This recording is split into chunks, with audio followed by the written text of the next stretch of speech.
You're listening to Technado.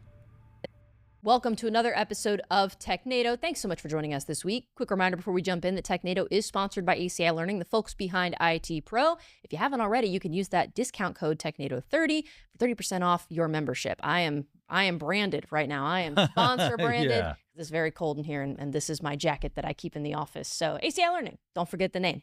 I'm Sophie. If you don't already know me, if you're new here, welcome. We'd love it if you'd subscribe so you never miss an episode in the future, and you can join us every week for a new Technado. We've got a lot to cover this week, but luckily I don't have to do it alone. There's this guy that wandered in, so he's going to help me out with that. How are you? I'm doing quite well. I'm back in the studio, and in such a cool studio. You didn't even mention the new studio. Oh yeah, I mean, right, this it's amazing news. Set that we now have. Yeah. I mean, don't get me wrong.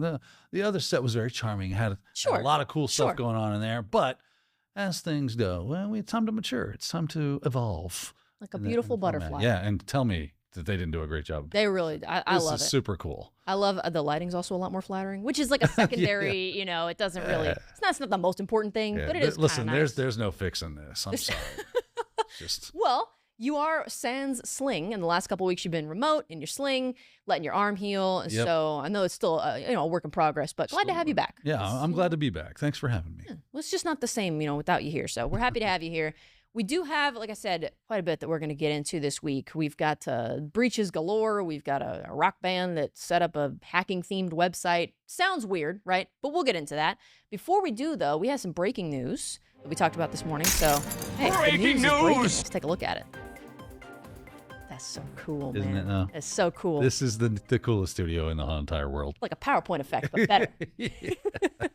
So we got a couple articles we want to quickly cover, and this is pretty new to us. We just laid eyes on these a couple minutes ago. Literally this morning. Literally this morning. So we'll go through them. This first one, if you are a TikTok user, this one's for you. Don't worry, I am too. I know, it's a badge of shame that I wear. Celebrity TikTok accounts have been compromised using zero-click attack via DMs. You're probably not a celebrity. I'm certainly not. So maybe we're not the target for this one, but it is interesting. It says targets are compromising brand accounts and celebrity accounts. They don't even have to click or interact with the thing that's sent to them, which is the scary part. Just open your DM message. Yeah. It's like, and done. Yeah. So that's the scary part. Yeah, that'll kind of give you the heebie-jeebies, won't it? They did say, I think, that they have taken action to stop it and to stop it from happening again in the future. But this isn't the first time something like this has happened. Back in January 2021, there was a flaw that could have enabled an attacker to build a database of users and phone numbers. And then something similar happened in 2022. It was a one-click exploit. So not zero-click. You did have to... Speaking of evolving, it seems to go that way, right? Well, first it was this, and then it was a one-click, and now it's you don't even have to click. Just open the lovely DM, and you see it sitting there, and could be really good info. Could be a nice message. I'm sure it's awesome. Let me click. Oh, dang it. And that is, I wonder, like I said, this is new to us. And I think, because this article, I think, just came out this morning, it's still relatively new to folks that are reporting on it. Maybe more information will come out. But I'm not like a big famous TikTok person, but I'll get... As soon as you get over a certain amount of followers, and the threshold's not very high, you'll start getting these requests from, do a partnership with us, and it's usually some random 5-letter sponsorships brand. Or whatever, right? But it's a lot of it is that looks fake, or we'll give you the item, and if you wear it or play with it or do whatever with it, But they'll just come in, and I don't even see them because I don't get I don't have the notifications on, and I don't ever open them only because I'm like, I don't really want to deal with that. And now I'm like, well, now I'm definitely not touching it with a 10-foot pole. Yeah, because I doubt I'm the target for this, but what if? You never know. What if? It's a scary world out there in the interwebs. It is. That's right. You mentioned something before the show, because Daniel's a bit smarter than I am in that he's not on TikTok. Yeah. And that's good. I really shouldn't be, but it's hell of a drug. Do I look like a fool to you? Don't answer that. A clown. Yeah. A clown. Clown. Yeah. But you said something about, you were talking about the celebrity accounts and what that means. So because I'm not a TikTok user, right? I wasn't sure whether or not they were saying that they were TikTok celebrities or they were celebrities on TikTok. Right. Any clarification on that? I think the line has just been blurred so much because you maybe heard of Charlie D'Amelio.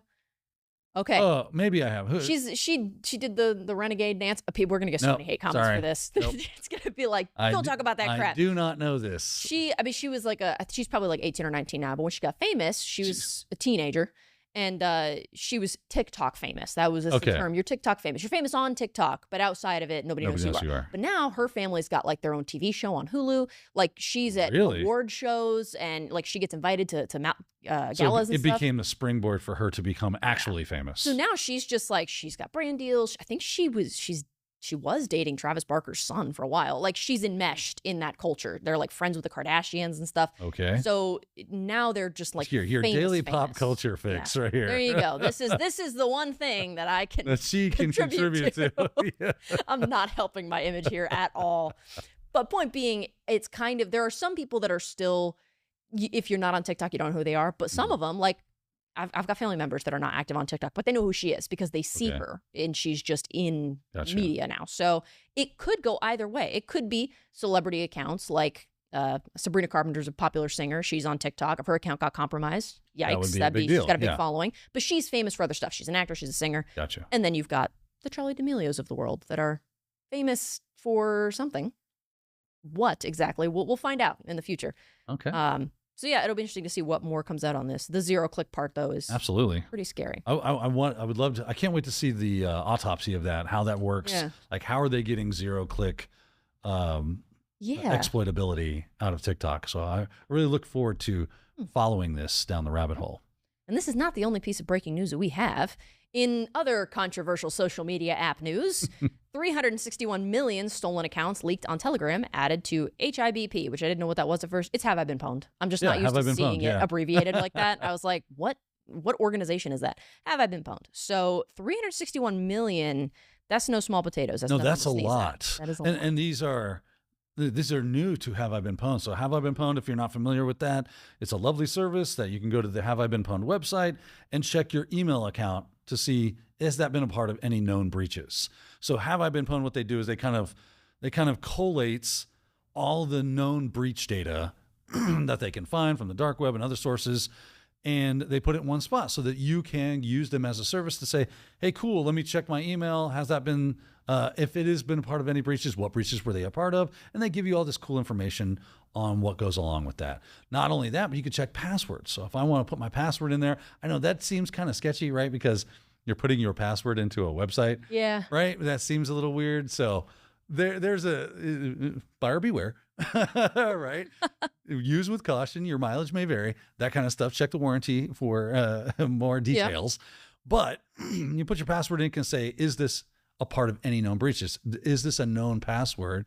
Because if it is, well, then, you might want to change it because somebody out there has breached that password. And if you're using it, you might be a victim of something like credential stuffing and that kind of thing. So it's a great service.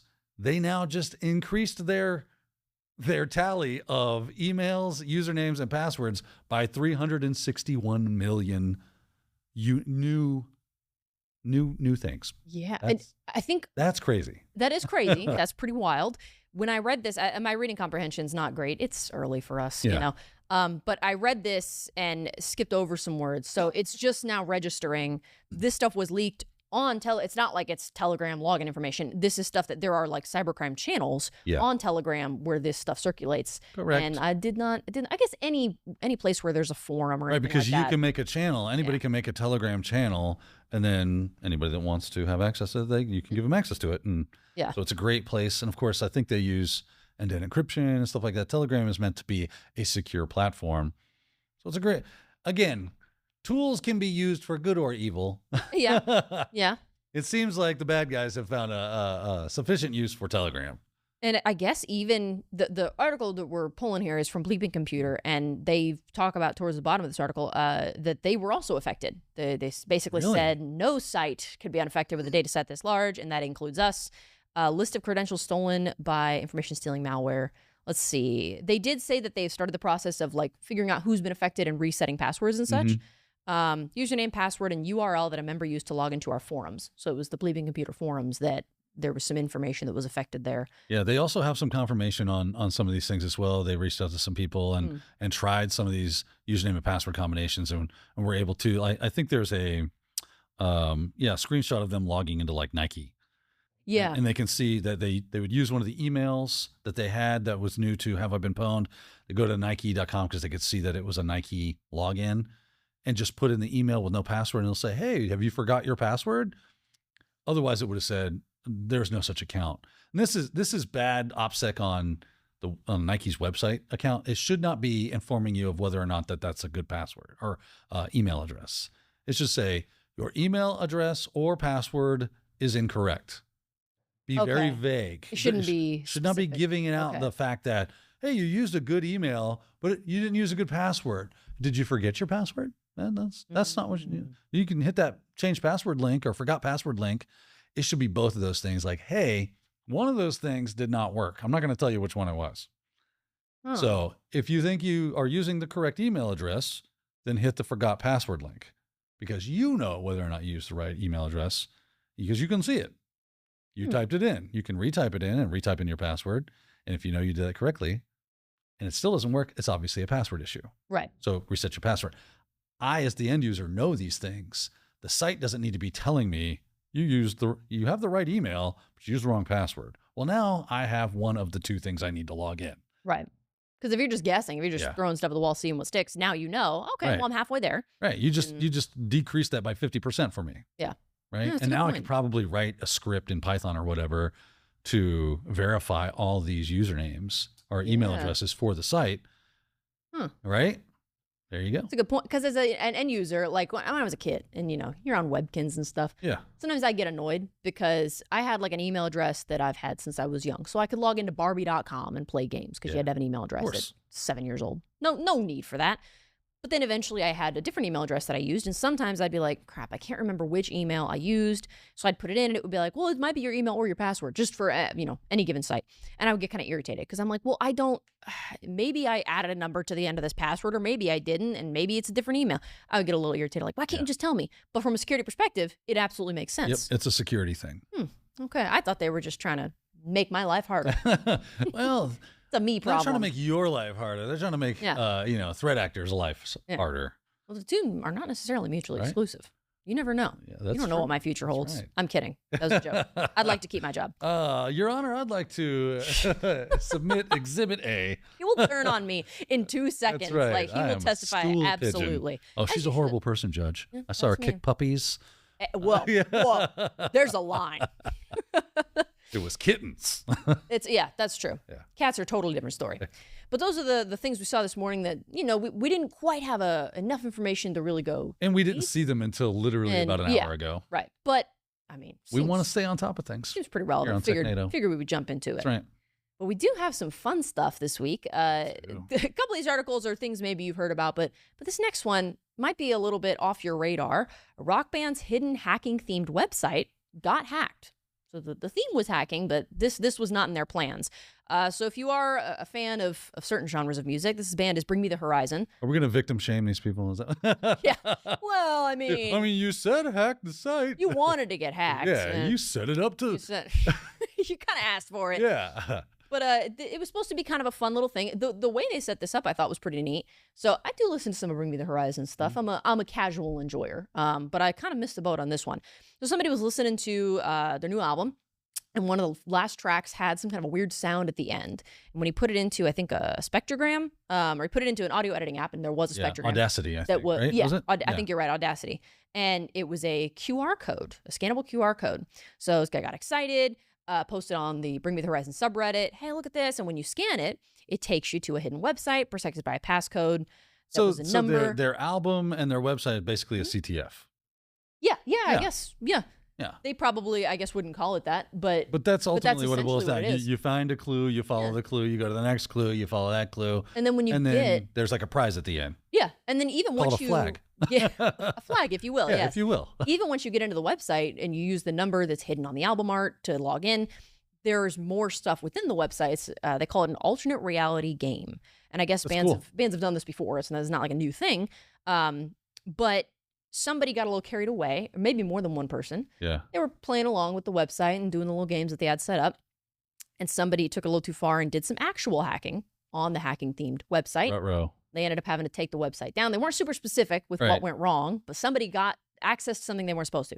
So they took the website down, and now there is a little message that appears with this creepy little guy. I guess this is a character from their album art or something. Mate. He looks like Yoda if he was horribly deformed. So I don't really... Mate. apparently. Mate. M8. Yeah, mate. I don't like it. But they put this kind of creepy little note about like, oh, you've been illicitly hacking. Something out of Dark Crystal. It's just a little, it gave me the chills when I read it the first time. It's just a little creepy. But basically says, come on, don't ruin the game for everybody else. Play it the way you're supposed to play it, you know. I mean, it's not like they hacked in and stole information, you know. Not that we know of. That's true. I think it was just stuff that hadn't been revealed yet. Like they were kind of like giving up the ghost on the game. Yeah. So not like, oh my God, usernames and passwords. It was nothing like that. But just, you know, you're kind of ruining the fun. You know? Don't be that guy. Don't be that guy. You know, it's funny. Back in my day, first time I came into something like this was with Green Day. Their Dookie album had a secret song. I think it was the Dookie album. It had a secret song at the end of it. Really? And so if you put the CD in and you just, you know, you hit play, right? You let it go. Well, the last song stops and it's just dead air, but it's still playing. But most people would think, oh, I got to go back and start the first. If I want to listen to it again, I got to hit that first one, especially if you had the tape, right? Right. The tape is like, let's just stop. Okay, let's flip the tape over. Like, oh, I got to rewind it a little bit. Weird. Because you had to just let that play. And there was like a little secret song at the end. I'm not going to sing it because it's inappropriate, but but it was a lot of fun for us as, you know, teenagers during that time to have that going on. So I'm applaud Bring Me the Horizon for continuing the legacy of having some fun with their music and things of that nature. It's fun. It's neat to see bands like this like branch out with their stuff. You know, you see it on social media sometimes where they'll hint at things. Taylor Swift is like famous for this, where she'll like hide Easter eggs in her posts and stuff. But this is cool because it just makes the experience more interactive. There's a little more effort. This is more in depth. That is totally cool. You had to try. That's not just. I'm going to go out and purchase the entirety of Bring Me the Horizon's discography. Yeah. You support this band now. Show my support. That's right. You've got new fans here. Bring Me the Horizon. I've heard them before. I like them. Yeah. I like some of their stuff. Yep. But like I said, casual enjoyer. So I missed the boat on this one. I'll have to go back and see if I can't figure out how to get into that website. In a lawful Actually, way. I'm gonna do the game. Yeah? Yeah, why not? All right. It'll be fun. You've got the QR code already. Yeah. It's in the article. Well, I'm still gonna do that. I'm still gonna get the song loaded into the you'll do the full process. I want to do the full process. Just it's all about the experience. He's an ethical hacker. Right? Well, it has nothing to do with ethics. It's just I want the experience more than I want the flag. Yeah. But you're not skipping steps. You're doing it the way it was intended. We appreciate that. Yeah. So I just thought that was a fun one to start off with. A little bit less fun. Less fun. This next article. Moving on to less fun. Moving on to less fun things. A mystery miscreant, which is fun to say, remotely bricked 600,000 Soho routers with malicious firmware update. Now, this happened back in October, hence why it is called, I believe, Pumpkin Eclipse. Pumpkin Eclipse. Pumpkin Eclipse. That's fun. Sounds like a level in Sonic Adventure Battle or something like that. I was thinking of Nightmare Before Christmas. Oh, yeah, that too. That too. This is where my mind This is 311's newest song, Pumpkin Eclipse. Pumpkin Eclipse. But this happened back in October, but it was only just disclosed, I think, publicly this past week. So that's why we're hearing about it now. One thing that's interesting, though, is obviously they still don't know who did it. They haven't attributed this to anybody. But they don't have any information, I don't think, on who was actually impacted, like the ISP that was impacted. Oh, right. If they do, it's not being disclosed. Or I think they think it's Windstream, right? Is that what it was? Yeah. We had a lot of, spoiler alert, there's a lot of stuff going on this week in our Technado articles with home routers and IoT devices and botnets and things of that nature. So if I get the facts mixed up, it's because they're kind of cross-pollinating. Yeah. But regardless, this was a bricking of these devices. Like the fix for this was, here's your new router. Enjoy, right? Yeah. That's kind of crazy. To me, what I start thinking of is, why did they want to brick all these routers? What was the purpose behind this type of attack? Was it just to say I did it, which is totally possible? You know, bragging rights to say, look what I did. I downed 600,000 routers. Yeah. Disgruntled employee of an ISP. My cap. Yeah, could be, right? Who knows? We don't have a lot of information on this except that it happened. It's a lot, like you said, of speculation. Right. And they did mention that there's only this type of attack where it's just like they just bricked a bunch of stuff has only been seen once before. And it was they said the acid rain wiper case attributed to sandworm and used to take out modems used in Ukraine as a prelude to Russia's invasion. Yes. So I guess that makes sense if you're just trying to, make it so that you can't use these devices. It said before that though. So it was like bricking the device was kind of the last effort, right? Before that, they found a way to gain control over the device and then uploaded some malware, which I believe was the Chalubo rat, a remote access Trojan. So they get the Chalubo rat installed for not for very long, it didn't seem like. Because I think it was in the span of, did they tell us the time frame? It was between 72-hour period. Yeah. Yeah, that's not a very long time. You got the rat on. What are you doing with the rat? Like, there's a lot that doesn't seem to make sense with this. Yeah. That at least not for me. I'm not putting the puzzle pieces together. And apparently neither is the register or the people that are working on this so far. We probably just don't have enough information quite yet. So another one of these stories that I'm going to have to put on my keep following that. Yeah, list. maybe it'll come back up in the future. And maybe it's just stuff that's not being disclosed, like you said. Right. Maybe there's more information than we're aware of. We don't talk about an ongoing investigation. Right, exactly. We cannot speak on that, unfortunately. That's right. We cannot reveal the details. But even though it's like, okay, well, it was only a couple days, it doesn't seem like they really did what you would think somebody would do when they gain access to a device like this. That to me is like coming home and finding your door unlocked and like it's open and it's like somebody's been in your house, but it seems like nothing's missing. All they did was like, I don't know, break one of your windows or something. And it's like, well, everything else seems to be fine, but that makes me more suspicious. Well, it was more like they walked into your house and used all your appliances and then set the building on fire. Yeah, like why? It's like, that seems so pointless that what am I missing? Right. What did you do? If you were able to break into my house so easily and like raid my refrigerator and watch my TV and wash all your clothes, it seemed like that was a good deal for you. And then you set the house on fire for what doesn't seem to be a very good reason. So very strange. It does seem like there's some pieces missing. So maybe that'll come back up and we'll get more information on it in the future. Now, this next one, I'm curious if there's maybe some more information for us to work with. Kiteshield Packer is being abused by Linux cyber threat actors.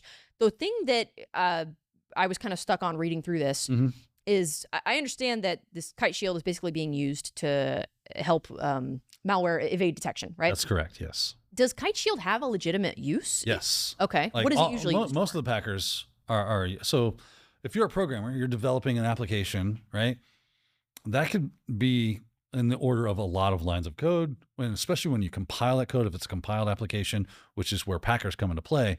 When you compile it, it can, the compiler, depending on whether it's in C or C++ or Java or Go or Rust or whatever the case is they can put in more information that needs. So if you're importing libraries and things, I got to grab that and put it into one file. So it starts to build this thing and it becomes a lot larger than your original file because it's all packed now into one file to make everything work. It's huge. Well, I don't want a huge file to give to someone, have to download 2 gigs of one thing, executable. Maybe I can shrink that down. That's where Packers come into play. Okay, well, let me pack that in. It uses things like encryption and compression and all this other like techniques to kind of squeeze that down into a smaller file. Not only that, but let's say I've built this application and I'm selling it to you out there. Cool, you love my app. It's great. My competitors are going to want to reverse engineer my application so that they can build something like it or crack it and then make it freely available to the internet. And it's like, I don't want to have that happen. That dips into my wallet. That takes food off my table because you're taking money out of my pocket by making it freely available because you cracked it and did all these things, right? So we want to avoid those things. So Packers can help with that. They obfuscate the ability to see what's going on inside that. And I think Kiteshield specifically had a lot of really good functionality for detecting whether or not it's in a debug system, protecting memory dumps. It had a lot of protections built into it. So again, going back to, there are tools out there. They can be used for good or evil. Yeah. And the bad guys got together and said, well, if you can hide all these things and sandbox detection and memory dump protection and all this stuff, I can build malware, and things that want to look at it and see what it does won't be able to do that because Kiteshield will put the kibosh on that. And in this article, they saw 3 known variants of malware that if you just put that on a system, any virus is going to go, that bad. That no good. We don't like it is. Yeah, they're familiar with the signature, I guess, right? Right, because it's signatured. you pack it with Kite Packer and it flies right by. Like putting a fake mustache on it. That's exactly I don't know who that is. Pay no attention. These aren't the droids you're looking for. Yeah, right? exactly. Like, oh yeah, these are not the droids we're looking for. Yeah, move along now. Move along now. Yeah. Okay, so I guess I'm curious because one of the things that's brought up is, okay, maybe now antivirus engines need to be improved so that they can detect this stuff. So does that mean that anything that's packed in Kiteshield is then going to raise a red flag for an antivirus engine? Oh, in my experience, antivirus usually is very knee-jerk reactionary. Right? A lot of false positives. Yeah, we'll just flag anything with Kite Packer as malicious. And it's like, well, I write legitimate software, and now it's getting flagged as malicious, which gives me a bad reputation, which takes money out of my pocket, which food off my table. So yeah, it's not great that these things happen. I used to play around with the NIM programming language. Anything I built with it, Windows Defender would flag the NIM programming language as a malicious thing, and you had to play this whack-a-mole with versioning to get it to work. Because it's just commonly used for that kind of stuff? Because it's commonly used by malware devs to create malware. So it would, all these lovely, antivirus systems out there would just go, well, we'll just make NIM a malicious entity. Anything built by NIM, even NIM itself. Is there a way around that? Yes, but it's like you have to use things like packers or, there's a lot of techniques that you'd have to do. A lot of it came down to, like I said, playing whack-a-mole with versioning. This version would get detected, but that version would not. Okay, but now I lose functionality, or I have to use older functionality that's been deprecated because I'm in a different, just becomes a real pain in the A to deal with that. So I jumped to Go. Guess what? It's the same thing, right? Because Go became popular for malware devs. They started going, hey, it's written in Go. It's malware. It's literally hello world. No. That's malware, player. And then you ready for that? I used a packer. I was like, well, maybe if I pack it, right now you can't see what's going on. It does weird string obfuscations. Like I said, it uses encryption mechanisms. I think Kiteshield, I keep saying Kite Packer. Kiteshield uses RC4, like a variation of the RC4 algorithm to encrypt Zor encryptions, all these things. By the nature that you have those things in, it goes, well, obviously you're trying to obfuscate. Therefore, you are a malicious entity. It's hello world. I hate you so much. So it can be very frustrating to deal with. And that's why security is really hard, right? It's really difficult to do security well because there's so many complex entities that are trying to work hand in hand, and yet they're not in symbiosis with each other, right? They're not a part of each other. So I have to do my best and they have to do their best to protect and allow for functionality. So it becomes really difficult. And I would expect to see AV systems to start to just flag anything used with Kiteshield. So that's a pain. I mean, for people that are using it legitimately, that just sucks for folks that are doing the right thing. Well, you got to ruin it for everybody else. That's going to be a theme today, I think. Yeah, why? Why, guy? The bad apple's got to spoil the bunch. Come on, player. It's just not fair. Well, we are going to take a break in just a second, but real quick, let's cover this next one. Okay. Because I feel like we were talking about, kind of had to do with Linux, this last article, and so does this next one. CISA, however you choose to pronounce it. CISA. CISA? Yeah. Okay, CISA. Alerts federal agencies to patch actively exploited Linux kernel flaw. Actively exploited is always a fun little buzzword. Yeah, that's always bad, right? Yeah. It's always interesting to see in a headline. Yeah. It says it's a high-severity issue, 7.8 CVSS score. It relates to a use-after-free bug that permits priv escalation, which is fun. Priv-esc, we love that. And possibly arbitrary code execution. Possibly. Maybe, perhaps. Probably. Probably? You think it's likely? It probably is. I mean, if they have the ability to do the old priv-esc, I would assume at this point that it's probably just trivial to tack on, hey, well, now that you got those privs, so go ahead and do this. It is actively exploited, but there is a fix for it. And that typically happens. So this affects the net filter piece of the Linux kernel, which is used for things like IP tables to kind of control and view and monitor the flow of network information that goes through the Linux operating system. Okay. Right. So it's a really handy thing to have. They found a flaw in it. Like you say, use after free, basically some memory got freed up, but it didn't get deallocated. So if you have control, you can kind of put your own code there and go, yeah, use that code. Okay. And it'll go, oh, okay, I'll use that because it's still allocated memory for me, and move on. So that's where the problem comes in. And then once you have that ability, it's just what they like to do with that, especially this is obviously going to be some post-exploitation. I would already have access to the system at this point through maybe abused SSH credentials, or I have credentials. I'm an insider threat and I just want to elevate to administrator. I could download the proof of concept code for this and run it, and I would now be a root user. Okay. Right. So that's the problem. And then once I'm a root user, I can create backdoors and all that and have happy goodness and give myself persistence and move on from there. So these things get found all the time. I remember one of the more famous ones was the dirty cow. I think they call this one dirty something, right? That's a good question. I don't know. I think there is a name for this one. Dirty cow. That's... Yeah, so dirty cow was a very popular one. I think it came out in like 2016, 2014, 2016, somewhere in there. Okay. And it was had to do with I forget. It's escaping me at this point in time. Dirty cow. Okay. I don't know. I'm not. I was reading a different article about this, and they gave it like a name. They had an actual name for this, but yeah, you just go out there and download this thing, and if you get that privilege escalation into that root user, now it's dangerous. So that's why you see that it's being currently exploited in the wild, because threat actors, it's easy to get that initial access. It's a lot more difficult to gain root privileges. So now they've got a really good route to that. Otherwise, they would have to look for misconfigurations and stuff like that. And it'd just be a little more of an Easter egg hunt, where this is a point and click. Thanks for root. Yeah. We like that in the offensive side of things. If you're trying to gain root privileges, this is just a silver bullet. It seems like the focus here, because a lot of times when we talk about stuff like this, it's like, oh, there's a flaw, it's being exploited. Hey, if you're a Linux user, if you're using whatever product we're talking about, go ahead and patch, make sure you update. But in this case, it looks like the target here is like federal agencies. You need to patch your stuff because this is being actively exploited. So that, it seems like, is the focal point of this article and of the alert from CISA.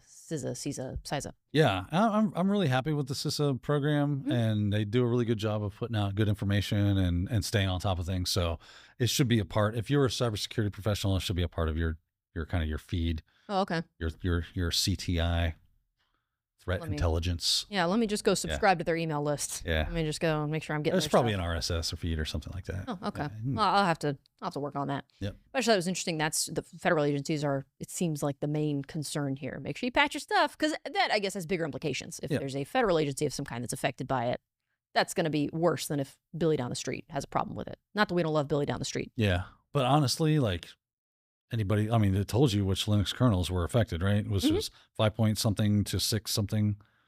Yeah, something like that. Again, I read a different article with a lot more information than this. The Hacker News really phoned it in. We've been real disappointed with our sources in the last few weeks, even though we picked the sources. So we'll have to take a look and see. I think I saw mine in Security Weekly or something. Oh, okay. Yeah. I included the wrong source. That's okay. That's my fault. That's my bad. I'll work on that. I'll take my 40 lashings during the break. We are going to take a quick break because we're about at the halfway point here and we still have quite a bit to get through. So don't go away. We'll be back with more here on Technado. Tired of trying to schedule your team's time around in-person learning? Isn't it a bummer to spend thousands of dollars on travel for professional development? What if we said you can save money and time and still provide your team with the best training possible? The answer to your woes is live online training from ACI Learning. With live online training, we provide our top in-person courses in private, online, instructor-led formats. You get to provide professional development in a manner that fits today's expectations. Entertaining, convenient, and effective. Our exam-aligned courses inspire the full potential of your team. Visit virtual instructor-led training at ACI Learning for more info. Welcome back for more Technado. Thanks so much for waiting through that long, arduous, 30-second break. We won't keep you waiting any longer. We got an old favorite segment. It's Deja News. Deja News. Our director Christian put together that new graphic for us, literally right before the show. So, and the breaking news one too. Yeah. Shout out to Christian. He's killing it. He is making magic behind the scenes. That's right, Soph. I'd like more tragedy today. Former President Gerald Ford. Eating my wolves at the senseless age of 83. We'll get into our Deja News segment here. We won't keep you waiting any longer. We talked a little bit, I think last week or the week before, about that new Windows AI feature called Recall that basically records everything you do and saves screenshots of it. Well, turns out we might have been right to be a little skeptical. Windows AI feature that screenshots everything has been labeled a security disaster, in quotes. And this isn't just the idea that it records everything that you do and saves screenshots of it and whatever, which is already a little scary, but it's that it's available. I think it's stored in plain text, right? Yeah. So basically, here's the details. Here's the long of the short of the long of it, right? It's recording everything you do. Red flag number one. And now it's not storing any of that information in any secure fashion. It's just basically a file on your computer. This is concerning for the purposes of, well, let's just say for the sake of an argument, I know this never happens. Let's say some ruffian out there on the internet gets a hold of your actual computer, either remotely or directly. Hypothetical, right? I know we're in make-believe land here, right? Mr. Rogers is coming around the corner any second now with Daniel Tiger attached to his hand, right? Now they can look at, if you've logged into a website, it was recorded. Yeah. And there's an easily looked at piece of information that shows them what you did when you were logging in, because maybe that's the date and time in which you want to go back. It's recording everything you do. This is a concerning thing. And this is why I believe that The Verge is labeling this a disaster. What say ye? I say I think that is. I think that's a pretty accurate. Ayes have it. Motion passed. Accurate assessment. I think it seems to me like this is intended to be, oh, what a cool feature you can easily find. You know, if you were looking at recipes, if you were looking at pictures of you and your grandma and you can't remember where you saw it, all you gotta do is go back through your history. What kills me though is, like, since we do so much stuff in our browser, I don't know about y'all, but I use two browsers. I use Brave and I use Firefox, and both of them, even if I close the browser, I can open the browser back up and go to a place and says restore previous session. Yeah. And I also, correct me if I'm wrong, most browsers have this functionality as well, where I can go bookmark. Well, yeah. And save this so that I can see it later. Even just like browser history. If I'm like, oh, I was looking at something yesterday, I was looking at a recipe on Pinterest and I can't remember. Okay, I'll just go to my, search history from yesterday, and maybe I got to look for a minute, but it's there. This seems like a hammer looking for a nail. It's like, I don't see the purpose behind it. And not only that, even if you could give me some good use cases, like, for backup purposes. And, so I think of it in terms of Mac Time Machine, right? So they have a Time Machine backup system. And it's really cool. You can kind of page through, but it's not like screenshots of everything you've been doing and plain text files of information that is stored.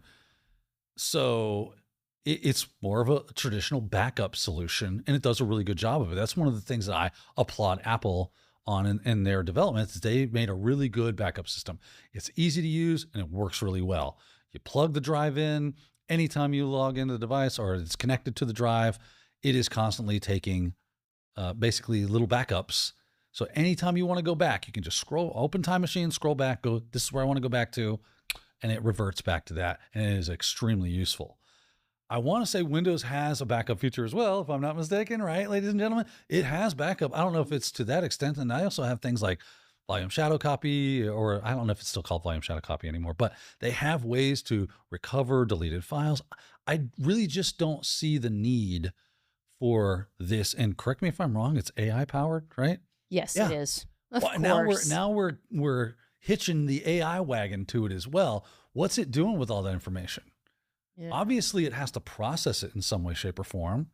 Are you comfortable with AI processing everything you do? I don't want anybody processing any of my stuff. Like, it seems sketcherific. Yeah, sketcherific. Yeah. This is not a cellular device or a cellular function at all. No. It does seem like it's like, it's supposed to be this great convenient thing and make it easy, but all you're really doing, I think, is making it easier and more convenient for the bad guys to get to stuff that they shouldn't have. I agree. What say you? In the comments below. Let us know. Yeah. How are you feeling about all this ramped up AI? Are you the kind of person that's like, I love convenience and I'm willing to sacrifice security on the altar of convenience? Yeah. Or are you a little more tempered and say, I want to have a reasonable amount of security. I want a reasonable amount of convenience. Or are you a hard rock ribbed security professional that says, give me security or give me death? Let us know in the comments. Should be fun little conversation. I'd be curious to know, based on what we've talked about, what I've seen in articles, what people have commented on these articles. Yeah. I think a lot of people are on that same train of like, why would you ever want this? And somebody even mentioned like, okay, even beyond the privacy and security issues, what is the basic pitch of this feature? Why? Who really needs this? I don't see a lot of people being like, hey, you know what? Yeah. Hey, this is the future and you need to get on board. You know, like I don't see a lot of people fighting for this and saying it's fine the way it is. It needs no changes. Just let Microsoft do their thing. Yeah. So, yeah. I think that's the consensus out there. We're all on the same page. Yeah, I think we're all on the same page with this. I have yet to talk to a single person about this that had good things to say. I'd be more curious if you disagree with us. I would love to know your thoughts. And your reasoning. Actually, we'd love to understand where you're coming from. Because maybe there's something I'm missing. I miss a lot of things. It happens. I am not a perfect person. There's a big gap in the back of my brain. I just miss so much. Yeah. So who knows? That's where you have the water, right? That's where that's where my water is. She's stored. hydrocephalic. She falls over a lot. It's not funny. It's not anything to joke about. It's not. Well, yeah, it's okay. I'll just cry about it later. Continuing on with our That's kind of from the Burbs, by the way. Oh, is it really? Yeah. Okay. See, the Burbs reference. Again, gap in the back of my head. I miss so much. Continuing on kind of with the Deja news theme. Some of this information is new. Some of it calls back to stuff we've talked about before. ShinyHunters claims Santander breach, selling data for 30 million customers. Now, you might have heard a little bit this week about Ticketmaster and their parent company Live Nation dealing with a bit of an issue, a bit of a breach. I believe it was like 500,000 or 500 million records that were compromised or that were breached. But these guys are the ones claiming that, saying, yep, that was us. In addition to the Santander breach, which is a bank that I believe is based in Spain, but they've got locations here in the States as well. And ShinyHunters is also known for being the owner of BreachForums. Oh, BreachForums. And we just talked not too long ago about how BreachForums supposedly went down. It was, and then they came back up. And then now it's back up as of this week. Yeah. So that's kind of lots of stuff kind of going on in this story. I think a lot of people are saying that this is kind of their, hey, just because we got taken down by law enforcement doesn't mean you can't trust us. Look, we still have great stuff to buy here at BreachForums. And I do love that they have, I've got the screenshot of the BreachForums sale here. Is it Santander? Santander, that's a fun word. Salamander. Santander Bank data, Spain, Chile, Uruguay customers, credit cards, bank, and more. Right? And this is what it looks like. So if you've never seen what a dark web forum looks like where they sell these things, this is what it looks like. We've got all sorts of fun stuff. Data contains 30 million customers' data, 6 million account numbers and balances, 28 million credit card numbers, HR employee list, consumer citizenship information, many more informations. Price? A low $2 million for a one-time sale. Holy cow. Oh, man, let me get out my pocketbook. But I guess if it is all of that stuff That listed, is a lot. That is a lot. Those credit card numbers alone, man, what you could do with that. And we know that this stuff only gets used to buy like flowers for sick little old ladies, right? Of course. Never anything bad. These people are the Robin Hoods of cybercrime. I mean, doing us a favor. Doing us a favor. I wonder if, because I mean, 2 million is also a lot. I wonder if there's like crowdfund situations where it's like a bunch of cyber criminals get together and they're like, hey man, I can't afford the 2 million, but I can contribute this much. If you can kick in some money. Oh yeah, and they all work get together to buy this data and then they'll share it amongst each other. Yeah. I just imagine them have like a tea party and we'll split it. We'll split it evenly. Do the cybercrime bosses get together like the mafia and have a meeting like, okay, you're over to Ukraine, you're in Russia, we got North Korea here, and there's China. Bringing it in. All right, now let's get together. We got this 30 million at the BreachForums, right? Got to get our hands on this. We could all profit. But it's cybercrime, so it's all over Zoom, and like one of the guys is muted the whole time, and he just can't figure it out. You're muted. Damn it! Yeah, that's the image I'm gonna have in my head now. From now on, the chat just says muted. Muted. We got to make it fun because otherwise we'll cry at all this data that's for sale. That's indeed. No, nothing comes without a price. So these ShinyHunters guy, which makes me think of Pokemon. Because they have like one of the EVs or whatever, right? Isn't that what that is? Is that actually why they're called that? I don't know, but that picture. Oh, you know what? You're right. That's an EV, right? It might be Umbreon. I don't remember off the top of my head. But my daughter was here. She could tell us. Look at that. That's the one good thing about this. That's okay. Christian just said. I'm getting it in my ear. Christian can confirm it is Umbreon. I was right. Yeah. Oh, I'm gonna treat myself later today for having that knowledge on me. Yeah. But yeah, so this was a big one this week, and a lot of different things. I felt like that kind of this article touched on a lot of intertwining stories: the Ticketmaster stuff, the Santander stuff, the BreachForums coming back online. The ShinyHunters have been busy. They've been busy bees.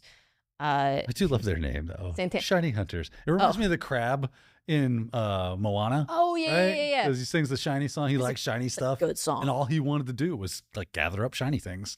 Objectively. It would seem that they are following suit. Objectively, that's a good song. They took his philosophy as a real way of life. Yeah. Hopefully Santander is not impacted too heavily by this, because I mean it's a bank, and so customers of that bank have to be a little worried. Santander, I feel like, is what your deep south uncle says when the song "Smooth" comes on the radio. He goes, "That's Santander. That's that Santander, ain't it? Rob Thomas. I like that song. Love them. That's a good song too. That guitar, boy can play. Boy can play. Little feller in his mustache. You might have noticed Cute hat. we're big fans of niche jokes and accents here on Technado. That's what we do. We'll jump on to the next article here before I get carried away too much further. This could also count as a Deja news, I guess. Okta warns once again of credential-stuffing attacks. And this is, I believe, the second time in just over a month that Okta has said, hey, credential stuffing, you might want to be on the lookout for that. Second time in just more than a month. They are warning of these attacks, this time against the cross-origin authentication feature of its Customer Identity Cloud offering. So started on April 15th, and this has been, I guess, an ongoing thing that they keep seeing pop up, and they're like, hey, you might want to be careful. So how concerned, I guess, should Okta customers be? So Okta is a huge organization, right? They're very loud, because they provide single sign-on for a lot of different people. So it allows you to have a little bit more of an easy time when it comes to logging into things. Oh, just log in with your blank account and okay, yeah, I don't need to create another one. Awesome. So a lot of people really like single sign-on, Okta being one of the major players in that, if not the major player in that space. If these credential stuffing attacks are working, and here we go again, right? So ladies and gents, come in close to me. Listen, real quick. I'm going to give you a nickel's worth of free advice right now. Do not reuse a password. Just don't do it. It's a bad idea. And that's a good way to get the rolled up newspaper your way. Because it would stop credential stuffing from working. It becomes a non-issue if you just use a password manager, make sure you got MFA enabled, and that you're not reusing passwords at all, ever. Yeah. A password manager should give you the ability to make that a reality in your life. It's a reality in my life. Pretty sure it's a reality in Sophia's life. We got the thumbs up. Listen, I'm not saying it's going to happen today. Rome wasn't built in a day, right? But start working on that. Find a password manager that works for you. Figure out how to use it. Spend the time. Invest in doing it. But once you get that in your workflow, it's absolutely worth it, because it's just going to make you go, well, I ain't worried about this. Yeah. Right? It's those other fools in Okta that are going to have a problem, but not this cat.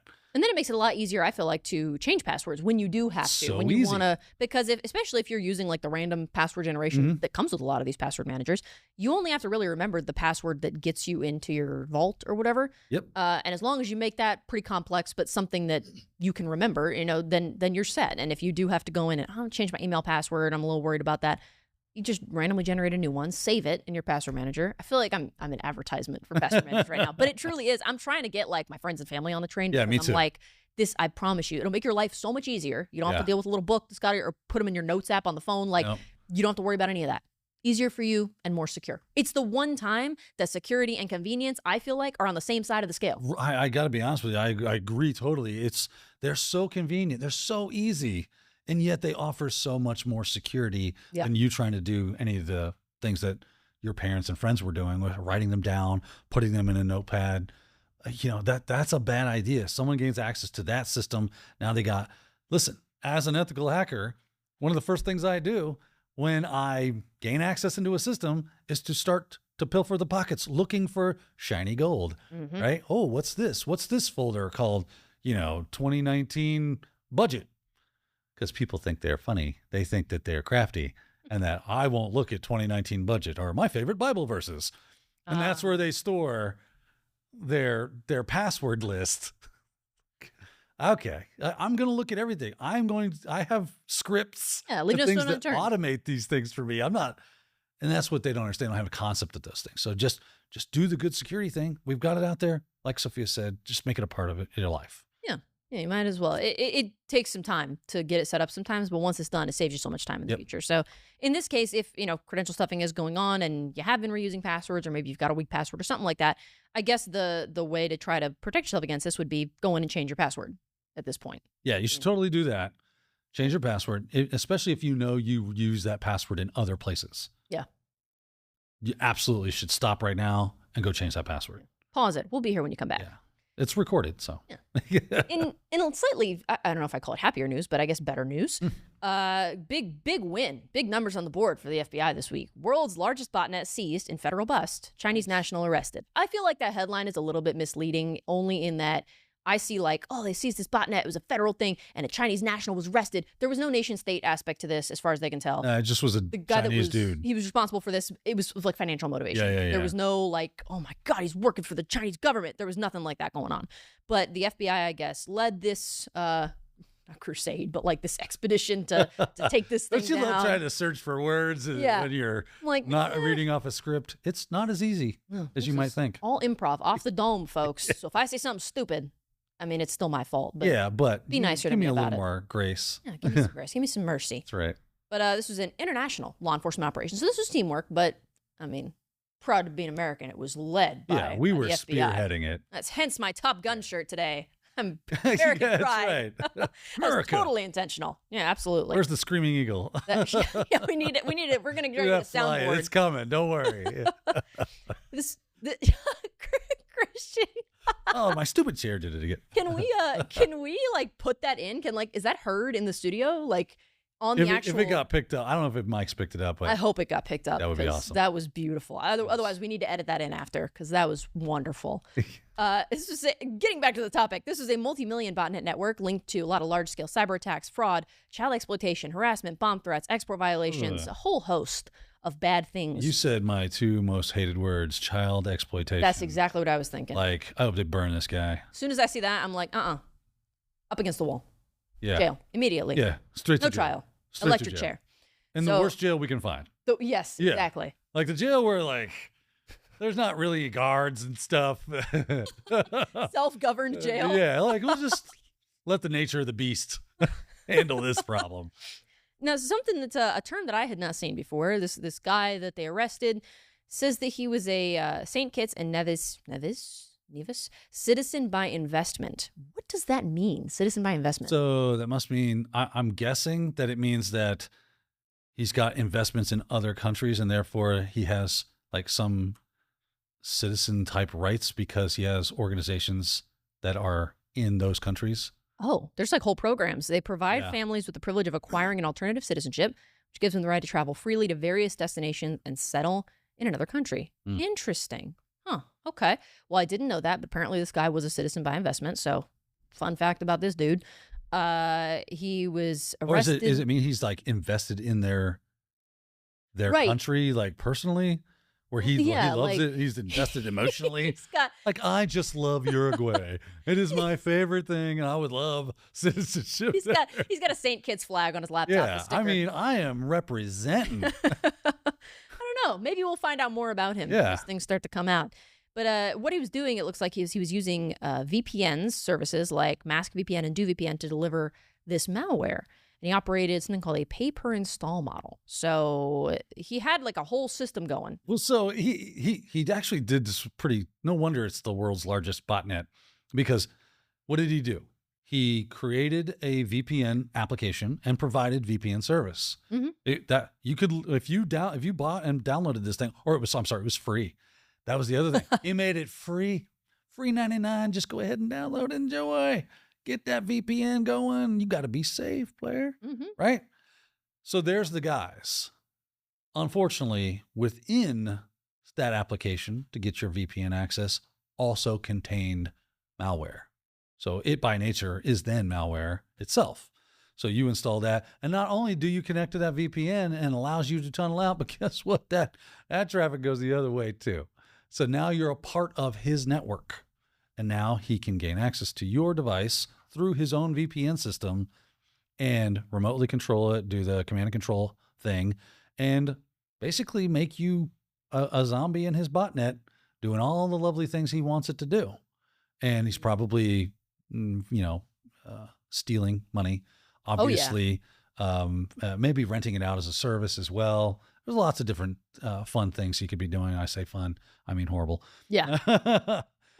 We got to be careful saying that because at one point in an episode, you said something about talking about the abilities of a hacker that had done something. Yeah. And you were like, well, there's no way that this happened. Like either these hackers are just awesome and you meant awesome at what they do, really skilled. They have high level skill. Somebody was like, you said hackers are awesome? How dare you? Yeah. Gotta love quotes taken out of context. Yeah, and the context was in the clip. I was like, how did you? Yeah, okay. leave that part out. It's more fun to lambast somebody That's true. Yeah. and character assassinate than it just is. in. Yeah. Daniel Lowry supports unethical hackers. Yeah. Goodness gracious. So this, like you said, this botnet obviously was used for, the guy seemed financially motivated. It says that he targeted a lot of pandemic relief programs. So when they were offering unemployment, that was the impetus of this, right? I think so. Right? Was that the FBI saw that there was a lot of fraudulence. Yeah.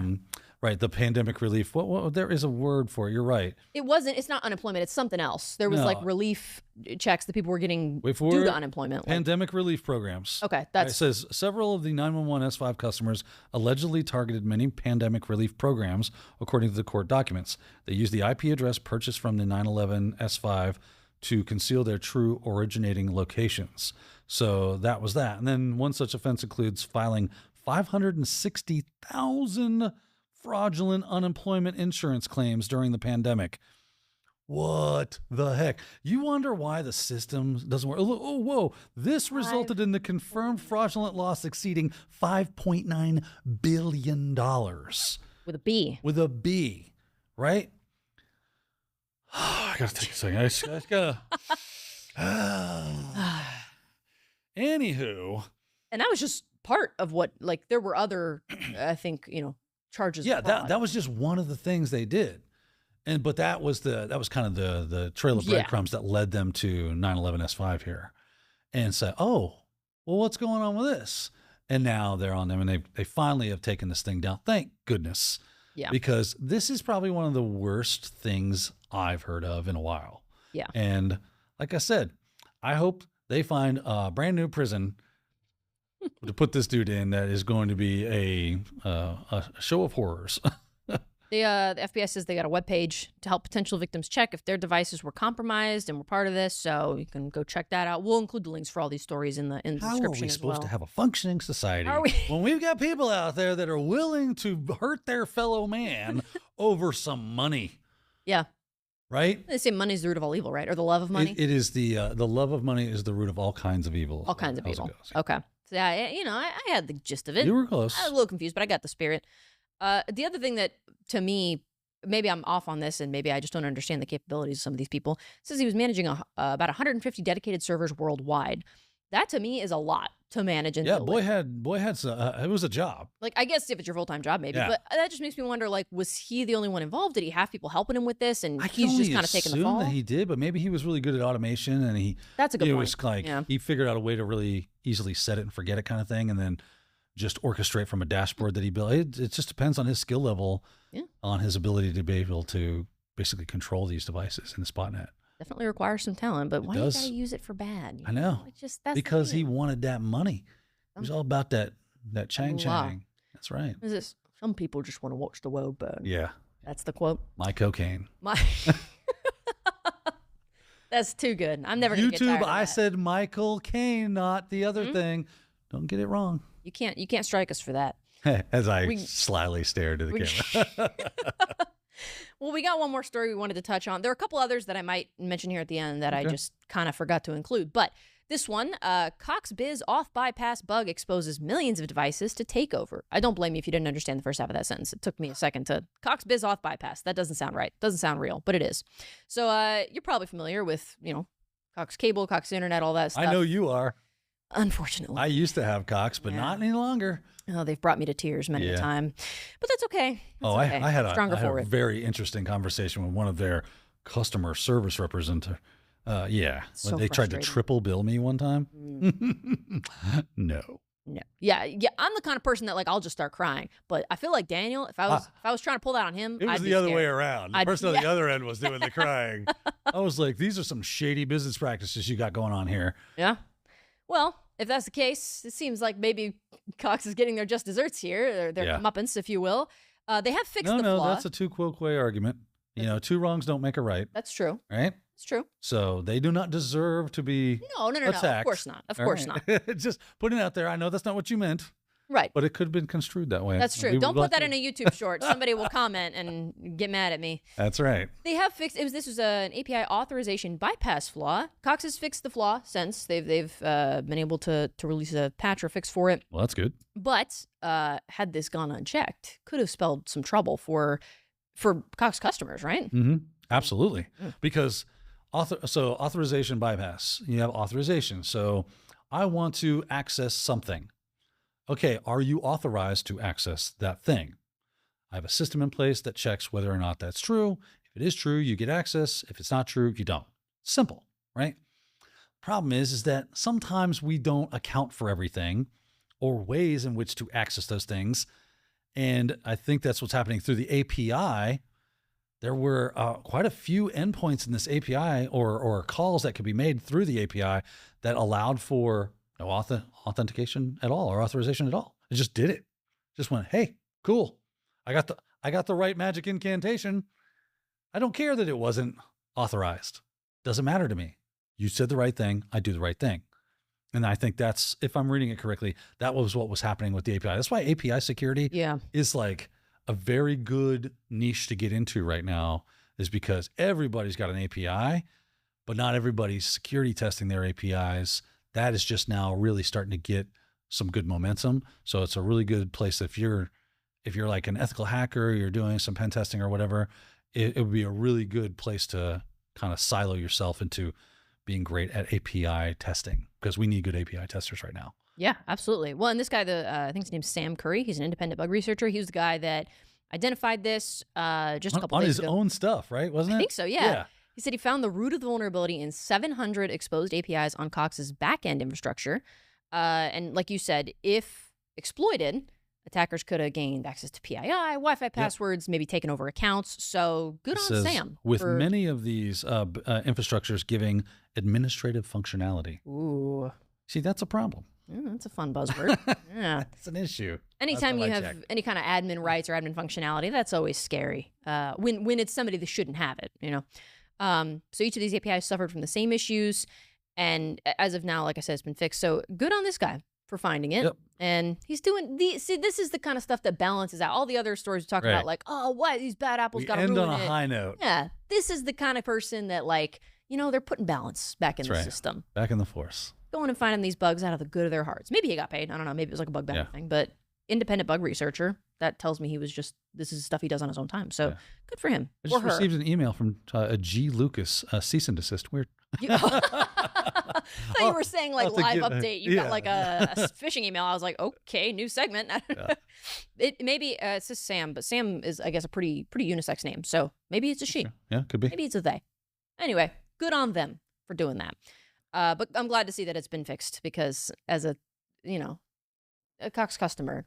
Well, you know, and it brings up, I mean, this is the API for them. So this is kind of their system. They kind of fix it. You just had access through his devices to make those calls. But it does also, and from some of the other articles we covered today, it's as important for us to think of security on our home routers. Are you out there? Yeah, I'm talking to you. Are you doing your firmware updates? Are those set and they automatically happen, or must you be responsible for that as the end user? Especially if you purchased your own equipment and you're not renting it from the ISP, then the onus is definitely on you to make sure that you are performing any firmware updates and system configuration for security. So there's a lot that can go wrong with these things. And then once someone finds one of these devices that has the right kind of vulnerability, they exploit it and they have access to your entire network inside of your house, inside of your home, your small business, wherever. So you got to be doing your due diligence on these things. It could be as simple as making sure you're using strong passwords, MFA if possible, as well as looking at those configurations and saying, do I have a firmware update ready? If so, how what do I got to do to make sure that it happens? and move on about your day. It's probably not going to take up a lot of your time of your life, but it's time well spent. Right. Just like the password managers and just like the other things we recommend, these things will only make your life better and more safe. Ounce of prevention, pound of cure. You know the thing. Nailed it. The other thing is, I guess when this researcher figured this out, and it was kind of an accident, I guess he was investigating something else. There was some kind of issue he had with his own personal modem. Yeah, an XXE. And he couldn't figure it out, and it was like years ago. And then he went to look into it again. He was working on his home network to exploit a blind XML external entities injection, an XXE vulnerability that required an external HTTP server to exfiltrate files. In the course of his research, he ran a simple Python web server to receive the traffic from the vulnerable server, then sent a curl request from his home computer to make sure that it could receive external HTTP requests.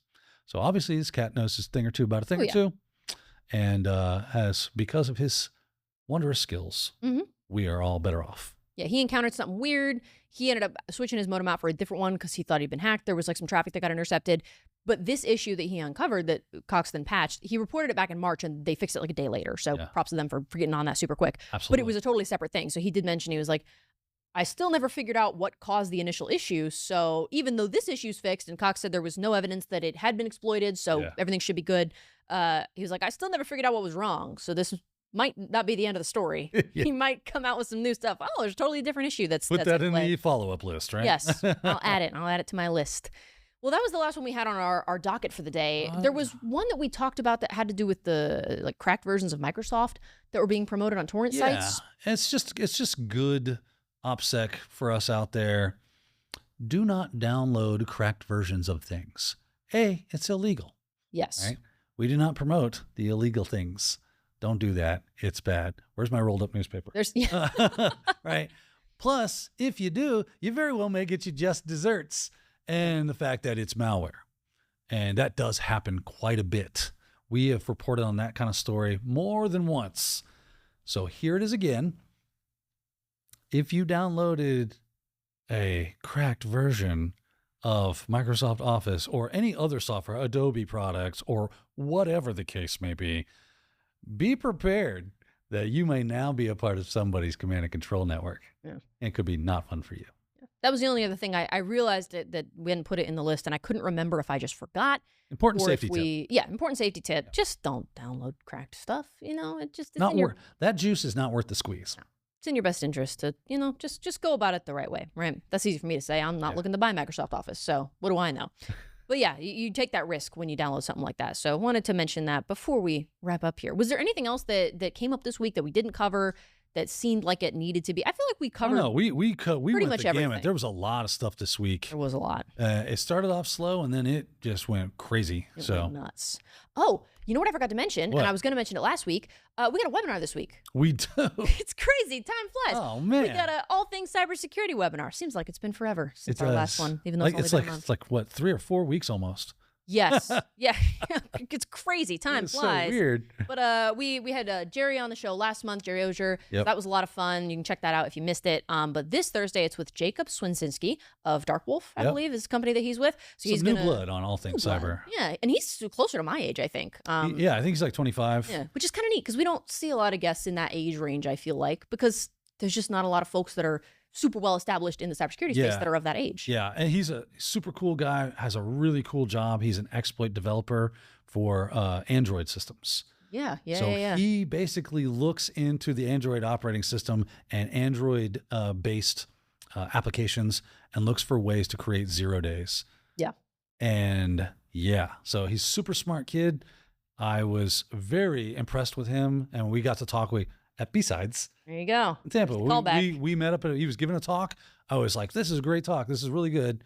And we got to talk, and he told me he had watched my stuff when he was coming up, and he hasn't been in cybersecurity for very long. A couple years, and for maybe. him to go from like basically high school to now and get that cybersecurity career as far as he's come, he's a real inspiration to a lot of people that are trying to get into. So I was like, I can't wait. I want to have you on. He was like, I'd love to be on. So he's coming. He's going to be here. Is he's going to be remote or is he going to be in the studio? Yeah, he'll be remote. Okay, that's what I thought. Because I know we saw him at HackSpaceCon because he's like not terribly far from that region. So which is right across the state from B-Sides. Right, yeah. So it's Florida. I talked him into HackSpaceCon. He wasn't going to HackSpaceCon. Oh, really? Like, oh, you should totally go. And that was like just the week before HackSpaceCon. It was the week before. before. So that was pretty last minute. So he got authorization from Dark Wolf. They were like, heck yeah, go. Okay. So Dark Wolf sent him over there. Good on them. Yeah. I'm happy for him. Dark Wolf has a lot of really great resources, by the way. Yeah, I think they did like a talk at B-Sides, didn't they? Or I could be wrong, but yeah, I went and followed some of their stuff on LinkedIn and pretty cool stuff. Yep. So that's going to be the day this episode is released. It's going to be the afternoon, 2 p.m. Eastern time, and that'll be here on the YouTube channel. So, you might as well just subscribe if you haven't already so that you don't miss it. I mean, it's not difficult. What do they say? Hit the bell or something? So it doesn't cost you nothing. It doesn't cost you nothing, and it brings a smile to our faces and in our hearts. An angel gets his wings. An angel gets every time you hit the notification bell. Well, an angel gets his wings. That's right. We hit 153K, I think, this past week. So it's cool to see more folks coming in and hopefully enjoying the news and being part of the community. Feel free to comment. Let us know what you liked about this episode, what you want to see in the future. We really hope you'll join us for that webinar Thursday, 2 p.m. Don't want to miss it. That's going to do it for this episode of Technado. Thank you so much, Daniel, for being back here in the studio with us. Can't wait to do it again next week. Can't wait to do it again next week. Same bat time, same bat channel. Absolutely. And thank you, of course, for joining us, and we'll see you next week. Thanks for watching. If you enjoyed today's show, consider subscribing so you'll never miss a new episode.